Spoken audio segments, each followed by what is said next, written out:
Hey friends, when a buyer and seller agree on a price, it's a done deal, right? Well, not exactly, not until the appraiser weighs in.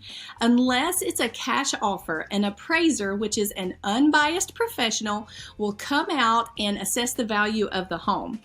Let's talk about the whys and the hows and the whens of an appraisal. When will you need an appraisal? Well, actually, if you're buying, selling, or refinancing, an appraisal will be needed. Why do you need an appraisal?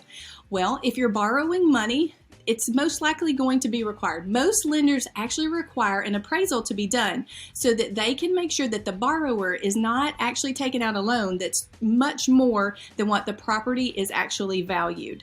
So remember, the appraiser actually works for the lender. They're going out to make sure that the lender is making a good investment, not necessarily making sure that you're getting a good deal. What does it look like when the appraiser comes out? Well, they will schedule an appointment with you, and then they will come out and they will assess the interior and the exterior of the home. They will also assess the neighborhood. They will research recently sold comps, and they will comprise a report of the estimated value of the property. They will send this report to you as well as the lender. Who generally pays for the appraisal? As the buyer pays for the appraisal. How do you use the appraisal report to your advantage? Well, when you get the report back, if it matches the offer, that's good news for both the buyer and the seller. That means generally the lender is going to go forward and finalize the loan, and that means you can proceed towards closing. Well, what if the appraisal comes back higher than the offer that was made? That's great news for the buyer. That means that once you close, the property is actually going to have instant equity.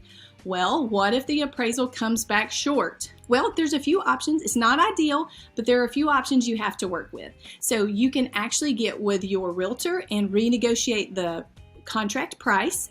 You can also do what's called an appraisal gap. That means you pay the difference between what was appraised and what you offered. And the third option is you can walk away from the contract. At the Josh Vernon Group, our goal is to help you guys walk through every step of the home buying process. So if you have any questions, don't hesitate to reach out to your favorite Josh Vernon agent. This is Brandy Brown with the Josh Vernon Group at Keller Williams in Birmingham, Alabama, and we will catch up soon.